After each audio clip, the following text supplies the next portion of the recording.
Bonjour et bienvenue. Aujourd'hui, on va décortiquer ensemble les résultats financiers du groupe Nemetschek. Oui, ceux du deuxième trimestre 2025. On se base sur leur dernière communication, celle du 31 juillet. Exactement. L'idée, c'est de voir ce qu'il y a derrière les grands titres. On parle d'une performance très solide pour ce grand nom des logiciels pour la construction et les médias. C'est ça, un acteur mondial. Et c'est vrai qu'à première vue, les chiffres, ils ont l'air assez impressionnants. Ah oui, on parle de croissance forte, de rentabilité en hausse. Voilà. Mais qu'est-ce que ça veut dire concrètement? Quels sont les moteurs derrière tout ça? Hmm. C'est ce qu'on va essayer de comprendre. On va creuser un peu. Au programme, donc, on va regarder la croissance des revenus, bien sûr, surtout ce boom des abonnements et du SaaS. Le fameux Software as a Service. C'est ça. On verra aussi l'amélioration de la rentabilité, le succès de leur stratégie de transition vers ces modèles récurrents. L'international aussi, c'est important pour eux. Oui, l'internationalisation, l'intégration des acquisitions, on pense à GoCanvas notamment. Et puis l'innovation, l'IA. L'intelligence artificielle, bien sûr. Et on terminera par leurs prévisions pour l'année qu'ils ont revues à la hausse. Un signe de confiance, a priori. Alors commençons par les chiffres clés de ce deuxième trimestre, le chiffre d'affaires global, Il atteint 290 millions d'euros, ce qui représente une hausse de combien? plus de 27%. C'est ça, plus 27,4%. Mais ce qui est intéressant, c'est de regarder à taux de change constant, le TCC. Pour neutraliser l'effet des devises. Exactement. Et là, on est à plus 30,5%. Donc la croissance réelle de l'activité, elle est encore plus forte. Plus de 30%, c'est effectivement très solide. Et si on enlève l'effet de GoCanvas, leur grosse acquisition, La croissance organique. elle reste très bonne. Près de 19% de croissance organique reportée et même quasi 22% à taux de change constant. Donc même sans les acquisitions, le cœur historique de Nemetschek tourne bien. Très bien même. Ça montre une vraie dynamique de fond. Et le moteur de tout ça, on l'a dit, ce sont les abonnements et le SaaS. Ah oui, là c'est une vraie explosion. Les chiffres. Les revenus abonnant SaaS, c'est 208,5 millions d'euros sur le trimestre, une hausse de 67,3%. Énorme. Et même plus 72,5% à taux de change constant. Ça devient vraiment le cœur du réacteur de Nemetschek. Clairement, ça montre que leur transition stratégique vers ce modèle, elle paye. Et elle accélère fort. C'est une transformation réussie, on peut le dire. Un autre indicateur qui va dans ce sens, c'est l'ARR, les revenus récurrents annuels. Oui, l'ARR, c'est un indicateur clé dans le monde du logiciel par abonnement. Et là, nouveau record. Ah oui, Il dépasse le milliard d'euros. 1078 milliards, pour être précis. 1 milliard de revenus récurrents annualisés. C'est impressionnant. Et ça progresse vite, plus 35% sur un an et même presque 39% à taux de change constant. Donc plus d'1 milliard de revenus qui sont en quelque sorte déjà dans les tuyaux pour les 12 prochains mois. Ça change la visibilité, j'imagine. Complètement. Et ce qui est très positif, c'est que cet ARR, il augmente plus vite que le chiffre d'affaires actuel. Ah, ça c'est un bon signe. Oui, c'est un excellent signe. Ça veut dire que la valeur des nouveaux contrats signés est très élevée et que la croissance future est déjà en train de s'accumuler. Ça reflète une forte dynamique commerciale. D'accord. Passons à la rentabilité. L'EBITDA, donc le profit opérationnel avant certaines charges, il suit. Il fait même mieux, il progresse de 44% à 88,5 millions d'euros. Mieux que le chiffre d'affaires, donc. Oui, et encore une fois, à taux de change constant, c'est plus 46%. La performance sous-jacente est vraiment là. Du coup, la marge d'EBITDA, le ratio profit sur chiffre d'affaires, elle grimpe. Elle grimpe bien, oui. On passe de 27% l'an dernier à 30,5% ce trimestre. C'est une belle amélioration. Mais comment ils font ça alors qu'ils intègrent GoCanvas? Cette acquisition devait pas un peu tirer la marge vers le bas au début?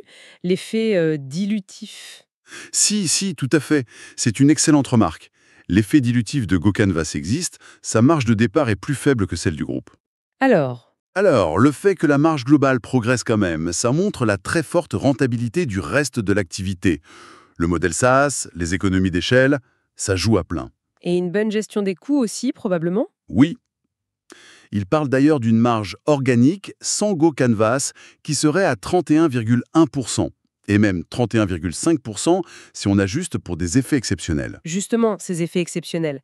Il y a eu cette histoire avec un prestataire, c'est ça? Oui, c'est ça, un prestataire de services et de paiement, faillite imprévue, ça a eu un impact négatif au premier semestre. Important. Il parle d'un faible montant à 2 chiffres en millions d'euros.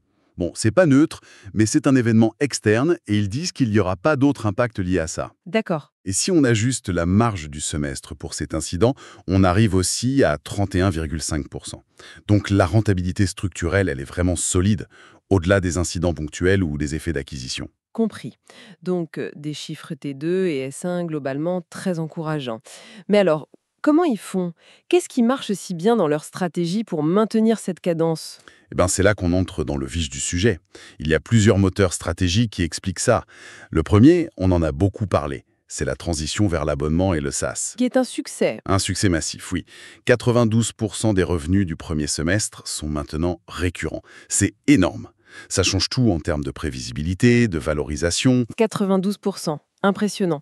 Ils utilisent des astuces pour accélérer ça, comme des contrats plus longs? Oui, par exemple, dans le segment design, pour les architectes et ingénieurs, ils ont mis en avant des contrats de 3 ans. Apparemment, ça a très bien marché pour verrouiller les clients et sécuriser l'ARR sur le long terme. Malin. Deuxième moteur, l'international. Ils ne se contentent plus de leur marché historique. Non, clairement pas. La croissance à l'international, c'était autour de 34% au S1. C'est bien plus que la croissance globale du groupe. Donc c'est un vrai relais de croissance. Essentiel même. Et ils investissent pour ça. Ils renforcent leur présence locale en Inde, en Arabie Saoudite, des marchés à fort potentiel. Troisième axe, l'innovation, avec un gros mot à la mode, l'IA. Ils parlent d'un Agentic AI Assistant. Qu'est-ce que c'est concrètement? Alors l'idée d'une IA agentique, c'est une IA qui serait plus qu'un simple outil réactif. Elle serait capable d'anticiper, de proposer des solutions, d'automatiser des tâches complexes dans le flux de travail d'un architecte ou d'un chef de chantier.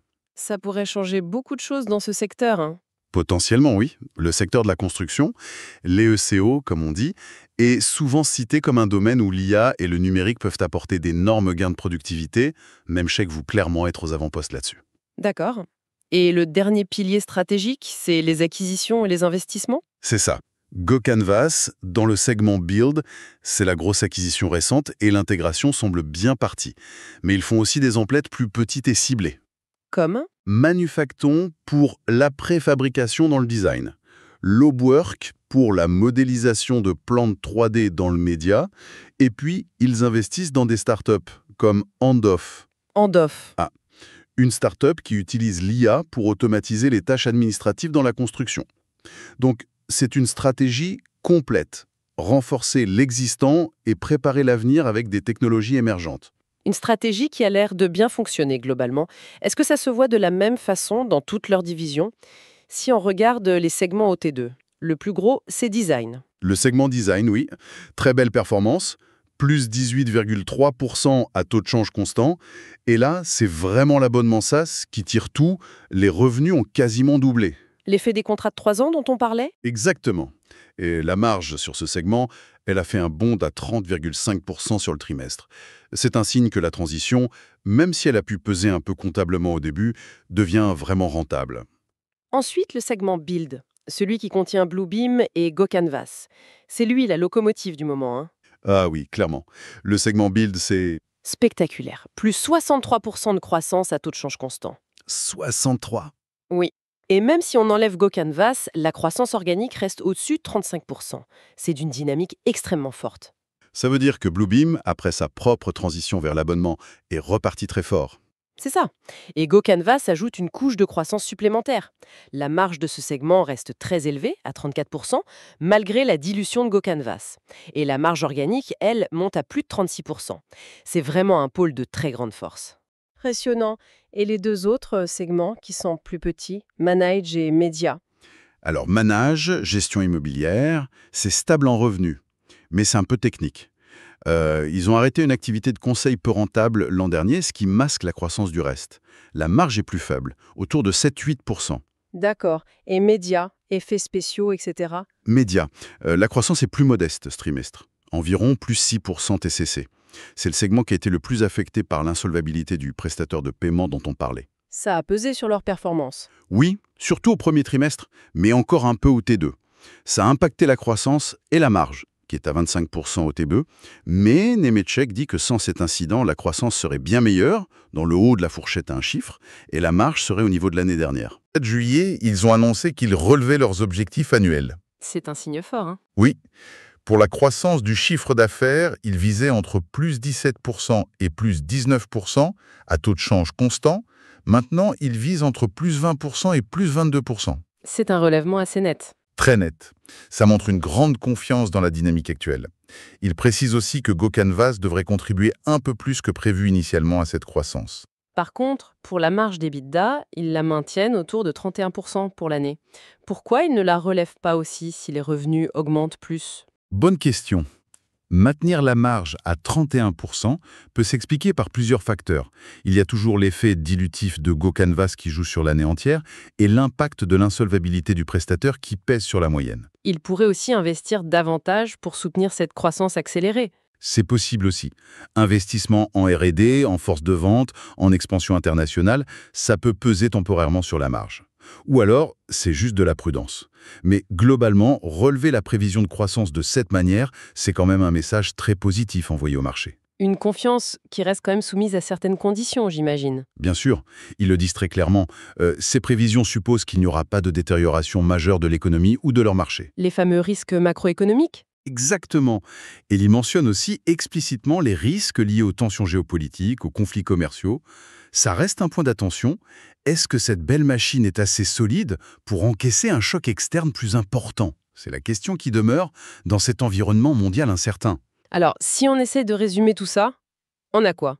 On a la confirmation d'une performance financière vraiment très solide de Nemetschek sur ce premier semestre 2025. Oui, porté par une stratégie qui semble bien exécutée sur plusieurs fronts. C'est ça. La transition vers l'abonnement, c'est un succès. L'internationalisation avance bien. L'innovation, notamment en IA, est lancée. Et les acquisitions, comme GoCanvas, renforcent le tout. Résultat, ils affichent une grande confiance pour le reste de l'année en relevant leurs objectifs de croissance. Tout en restant conscient des risques externes. Il faudra surveiller l'évolution de la conjoncture globale, bien sûr. Merci beaucoup pour cet éclairage, c'était très clair. Avec plaisir. Et pour laisser matière à réflexion, avec cette IA qui s'automatise de plus en plus et ce modèle d'abonnement qui devient vraiment la norme chez eux, est-ce qu'on n'est pas en train d'assister au début d'une transformation assez profonde des métiers et de la relation client, que ce soit dans la construction ou les médias, orchestrée par des acteurs comme Nemetschek? C'est une vraie question. Ou est-ce que, au contraire, les incertitudes mondiales qu'ils mentionnent eux-mêmes finiront par mettre un grain de sable dans cette belle mécanique, malgré la confiance actuelle? L'avenir nous le dira.